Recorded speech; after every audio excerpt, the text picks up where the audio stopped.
Je voulais interpeller Sébastien et Mickaël plus particulièrement sur plus le contrôle de la qualité de la rivière, où en fait on s'inquiète au quotidien depuis quelques temps, et puis là la parution de l'article sur les mines de Glomel on fait que amplifier les choses.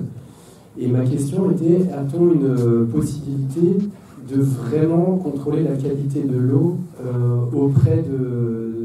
directement auprès des zones de restitution de ces lieux qui sont vraiment ciblés comme polluants? On en a quelques-uns sur le bassin de l'Élé. On n'a pas que les mines, on a aussi des papeteries un peu plus bas sur l'Isole. Et on est parfois alerté par l'état de la rivière juste de façon visuelle et olfactive. Et on se rend compte que finalement, les seules données qu'on a sont des tests de l'ARS qui sont parfois bien éloignés des zones de restitution d'eau et parfois bien biaisés. Et est-ce que, vu qu'on pompe l'eau pour le réseau, et que voilà, ça... Enfin, moi j'ai été vraiment très alerté par plein de confrères qui font du kayak, mais pas que, en mode mais qu'est-ce qui nous arrive? Est-ce que vraiment là c'est tous ces métaux lourds qui sont indiqués sur les tests sont vraiment là, quoi. Donc du coup voilà, ça nous inquiète tous, et on vous sollicite vraiment sur des prises j'espère, de décision de votre côté pour faire en sorte qu'on soit vraiment tenu au courant en temps réel de ce qui puisse être mis en place, quoi. Alors, sur les questions d'eau, merci à François et Frédéric de la question. D'abord, on n'a rien à cacher. Quimper les communautés, c'est plus de 10 000 contrôles qu'on fait sur nos eaux brutes et nos eaux traitées, sur l'ensemble de nos usines, des unités de production d'eau potable et toutes nos installations de distribution.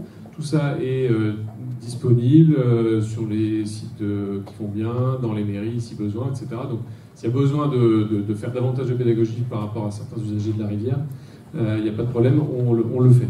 Il s'avère sur les métaux lourds, parce que c'était un des éléments qui était évoqué, nous depuis 28 ans, quand on remonte dans les archives, de l'AGLO qui en est responsable depuis 2019, ou des autres gestionnaires de l'eau potable avant, ça fait plus de 28 ans qu'on n'a pas eu de relevé négatif sur les questions de métaux lourds. Une fois que je dis ça, pour autant, j'entends l'alerte, il faudrait d'ailleurs qu'on en discute. Daniel Haddock est mon vice-président, le même étage que vous, donc on peut trouver un moment pour en échanger à l'issue de la réunion. Mais concrètement, on n'a rien à cacher. S'il faut faire d'autres relevés, etc., pas de problème, pas de problème sur le principe en tout cas.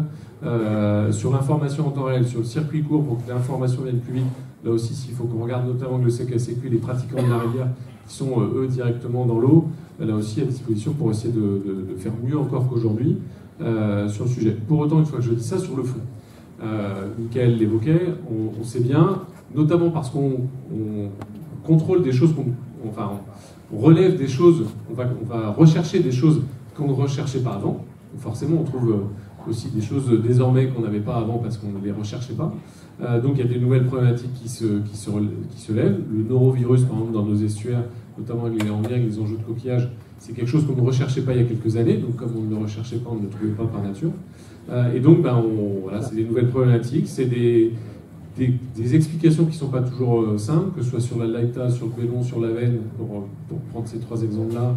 On voit bien que les problématiques ne sont pas les mêmes, on a des responsabilités à chercher, on se dote de nouveaux outils. Donc là, pas plus tard que dans 10-15 jours, en conseil communautaire, on va mettre en place un nouvel outil qui s'appelle la zone enjeu sanitaire. Donc c'est l'État, le préfet qui institue sur la Laïta, en l'occurrence pour le mois de décembre. Au début d'année prochaine, on fera la même chose sur le Bélon, on l'a fait sur la Veine au printemps dernier. Donc des nouveaux outils qui permettent à l'État et aux collectivités locales d'aller investiguer à nouveau encore plus, de façon plus coercitive, sur les enjeux agricoles, sur les enjeux d'assainissement individuel, d'assainissement collectif, etc. Donc, pour essayer de chercher les causes des relevés qu'on peut retrouver et des problématiques qu'on peut identifier.